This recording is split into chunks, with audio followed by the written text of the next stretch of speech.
So today we are looking at section 9.1, parametric equations. These are something that are usually addressed in a pre-calculus course, but I know sometimes we don't always get there. A parametric equation basically takes your coordinate system and breaks it into x and y like we've had, but now those two variables are dependent on a third variable, which we call t.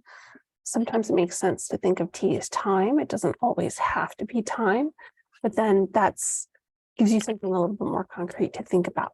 That at time equals 1, my x coordinate and y coordinate are these. At time equals 2, my x and y coordinate are these. At time equals 3, my x and y coordinate are these. So I'm just kind of making this up down here. Parametric equations make it possible to define a curve that's not necessarily a function. So if you have something that's a function, we know it passes the vertical line test, that's f of x. But if you have something that's parametric, it doesn't have to be a function, and you can show direction, and it can go in all sorts of directions. So it's a little bit more advanced. So x and y are two functions of a third variable t called the parameter that are defined on the same interval I. Then the equations x equals x of t and y equals y of t, where t is in the interval I. These are called our parametric equations. And the graph of the points defined by those parametric equations is called the plane curve. We don't call it a function because it doesn't have to be a function. So that's your plane curve. That's your picture. For example, here's one that was in our textbook. As t varies over the interval from a to b, the successive values of t are used to determine the direction of the motion of the object moving along the curve. Arrows show the direction or the orientation of the object. So you can go up and you can come down and you can go up. So it shows the direction that the object is traveling. So example 1, graph the plane, grab my E, the plane curve represented by the parametric equations below indicate the orientation of the curve. Back when you first started graphing in Algebra 1, you started with XY tables. We're going to start with an XY table here. But I'm going to add a third column, and that's our T table. Now, for this particular example, we know that T is between -2 and 2. So I'll grab -2, -1, 0, 1, and 2. I will replace T with those values in both the X and Y equations. So in my X equation, -2 squared is 4. 3 times 4 is 12. -1 squared, this is a 3. This would be a 0. This would be a 3. This would be 12. If I do the y coordinates, 2 times t, this is a -4, -2, a 0, a 2, and a 4. Now, we're going to graph these using the x and y coordinates, just like you did back in Algebra 1, exactly the same way. So we're at 12, -4. Which is here. We're at 3, -2. We're at 0, 0. We're at 3, 2. And we're at 12, 4. So we connect them. This is a parabola on its side. The other thing that we know is the direction. We know that we started here and we ended up here. So we don't write start and end, but you do include arrows. So I've seen arrows directly on the curve. I've also seen them next to the curve. That might make more sense. So that shows the path of the object, where it started and where it stopped. Awesome. Now find the rectangular equation of the example above. So your rectangular equation is what we're used to. Your rectangular equation will only be in terms of x and y. So what we'll do is we know that x is equal to 3t squared. We know that y is equal to 2t. We're going to solve for t and then substitute into the other. Technically, it doesn't matter which one, so I'm going to go for the easier one. I know that t is equal to y over 2. So x is equal to 3 times y over 2 squared. Running out of space here. So x is equal to 3y squared over 4. And that makes sense if you look at this picture as a parabola that's tipped on its right. And we know that the parent function for those, y squared, is a parabola that opens right. So that makes sense, that 3/4 in the front, this changes how narrow and how wide it is. Awesome. Example 2, find a rectangular equation of the curve whose parametric equations are the following. R greater than 0 is a constant, then graph the plane curve and indicate its orientations. So we want to, 1, find a rectangular equation of the curve. I'm going to tell you what to do. You're going to see why it works that way. And then you're going to ask, well, how do I do that on other problems? So just trust me for this one. Going back to pre-calculus, you know that we have that Pythagorean trig identity where cosine squared of x, but I'm going to use t here, plus sine squared of t is equal to 1. That's the Pythagorean identity that we all know. That's still true here. So what we'll do is we'll divide both of these expressions by r. Remember, r is just some constant. We don't know what it is. And I'm going to replace cosine with x over r. This is x over r squared. This is y over r squared. This is equal to 1. So I have x squared over r squared plus y squared over r squared equals 1. Well, what happens if I want to clear the fractions? I can multiply everything through by r squared. So x squared plus y squared equals r squared. What is this a picture of? This is a circle, right? X squared plus y squared equals r squared is a circle. Now, a curve whose parametric equations are the following. R greater than 0 is a constant, so whatever r is. Graph the plane curve and indicate its orientation. So I'm going to pick a random value for r. I'm going with 4 here, just because I don't want it too small. So here's my circle. Now, indicate its orientation. Remember, orientation is direction. So if I start, and this didn't give me a beginning and an end, let's say that t, how do I do this? Let's say that t equals 0, right? If t equals 0, then x is equal to r, and y is equal to sine of 0, 0, r and 0. So write r up 0. This would be t equals 0. Then if I go to t equals pi over 2, not a fan of these earbuds, and I choose pi over 2 because I know that's a good unit circle value. I know that the x coordinate is 0. I know that the y coordinate is r. So 0 and r. So this is t equals pi over 2. Now, I could keep going with values on the unit circle, or I can recognize that I started over here on the right. I ended up here up above. So it will continue to go in that direction. I can just include an arrow to show the orientation. Now, I can't say start and stop because we weren't given a starting value and an ending value, but I just know what direction it keeps moving. So it moves counterclockwise.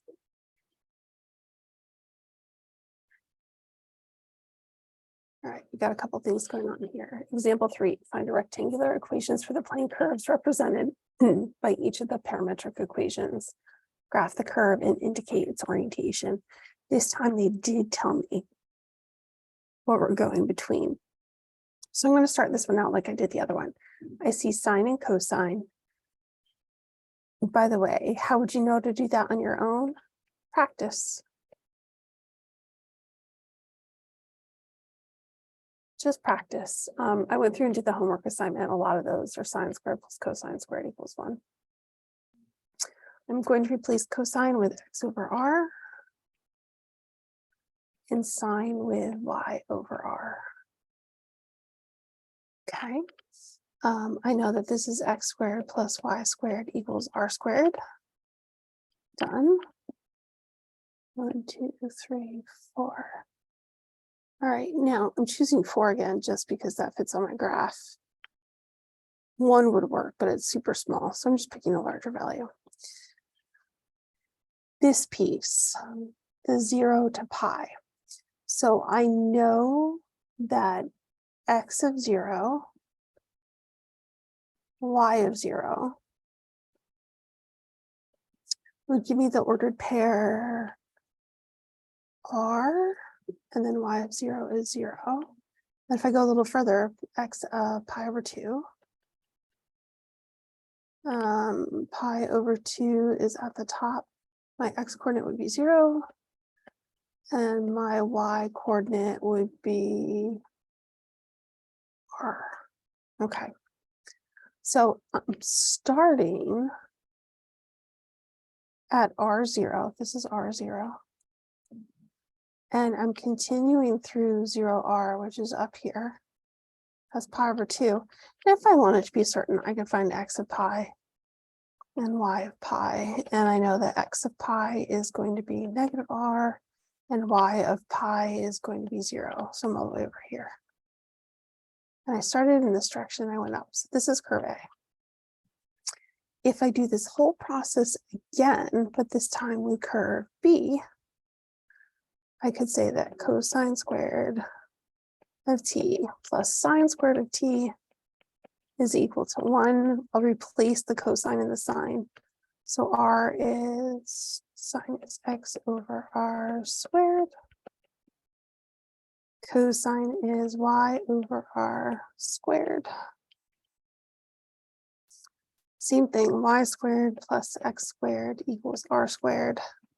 I know that this is a circle, but let's talk about where we're starting and stopping this time. So if I do x of 0, y of 0, I'm using this set.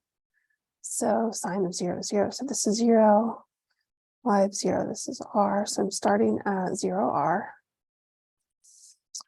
X of pi over 2, y of pi over 2. X of pi over 2 is at the top. So this is r.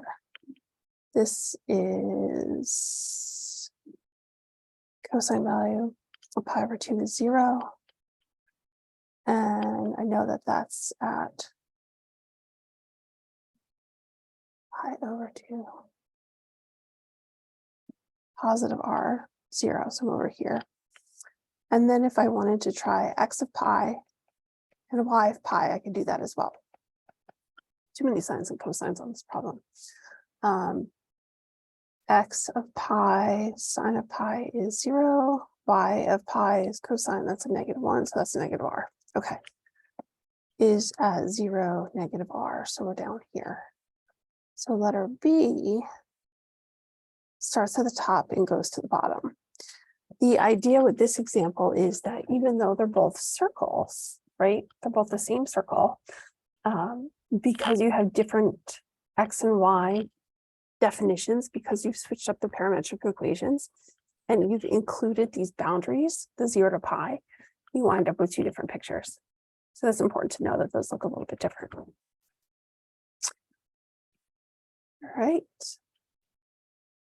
Example 4, finding a rectangular equation for a plane curve represented parametrically, consider the parametric equations. Now, I wound up skipping this one in class. This is a little too much. If I start with that same idea that cosine squared of t plus sine squared of t is equal to 1, that's no big deal. And in fact, your sine, you can put in a y. But the problem is this piece, the cosine of 2t.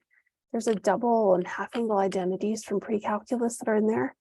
I don't really want to worry about those right now, so we're just going to say skip. Because what I have to do is show you parametric equations, and then we have to be able to jump right in and do calculus with parametric equations the next time I see you. So I'm not so worried about the identities. That's a little bit of pre-calculus, so we're going to skip example 4. Example 5, that was a good one. Using time as a parameter in parametric equations. So describe the motion of an object that moves along the plane curve so that the time has the coordinates and are restricted between 0 and pi. So you could make the t xy table, totally possible. I'm going to go with the identity again, that cosine squared of t plus sine squared of t is equal to 1. So cosine would be x over 3 squared. Sine is y over 4 squared.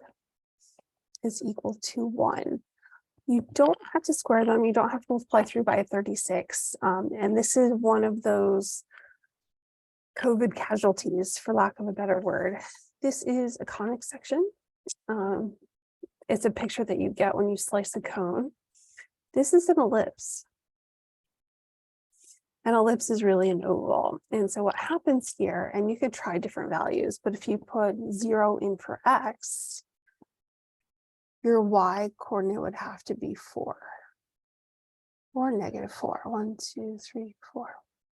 If you put 0 in for y, your x value would have to be 3 or -3.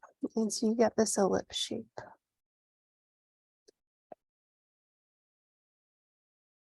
Now, there are things called foci, and there are directrix, and all sorts of other things inside of an ellipse. But if you just get the major and minor axis figured out, you're doing well. Now, that takes care of the picture, but we want to know we're between 0 and 2 pi. So maybe we should just double check those. Now, I did ordered pairs before. Let's go back to the table. I think that's a little more organized. X and Y. So if t equals 0, cosine of 0 is 1, 3 times 1, so this is 3. And y, sine of 0 is 0. So this is the coordinate 3, 0. We got that. So we're going to start over here at 3, 0. That's your start. And if you wanted to put in pi over 2, you can. That's a good value to choose. Oh, don't do that. So cosine of pi over 2 is 0. So this one becomes 0. And sine of pi over 2 is 1. So this is 4 times 1. So this is 4. All right, so we know what pi over 2 we're up here. And then if you wanted to just chuck the end, you could do 2 pi. Cosine of 2 pi is 1. This is a 3. And sine of 2 pi is 0.